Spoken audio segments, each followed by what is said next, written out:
The next operation is adding and subtracting. And we do that simply by combining the real parts and then combining the imaginary parts. So 16 plus negative 3 gives me 13. And then negative 3i and positive 5i gives me 2i. It's as easy as that. Same thing here. Be careful when you have the minus on the outside of the parentheses because that means I'm subtracting both values.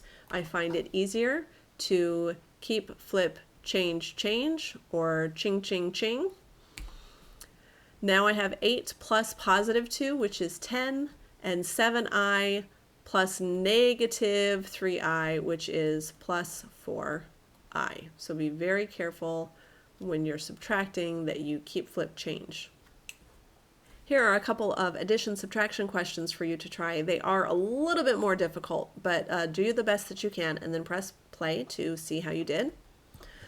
So for the first, again, I've got some addition and some subtraction. I would likely leave the first the way it is and then keep, flip, change here and then just combine like terms. So 8 and negative 2 is 6 plus 5 is 11.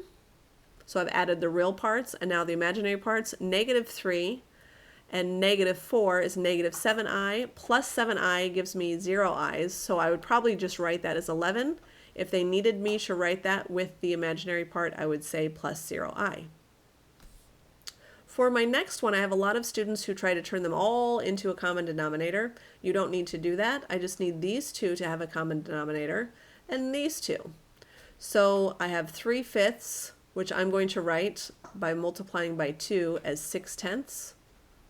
So 6/10 minus 1/10 is the real parts. And again, I would probably ching ching there. And then for my other one, I have 5/6, and I'm going to turn this into 6, which would be negative 2/6 I. So really, I didn't have to change all of the denominators. I just changed 2 so that the like parts could be combined together. So 6/10 minus 1/10 is 5/10, which I, of course, am going to reduce in a moment. 5/6 minus 2/6 is 3/6. 5/10 reduces to 1/2.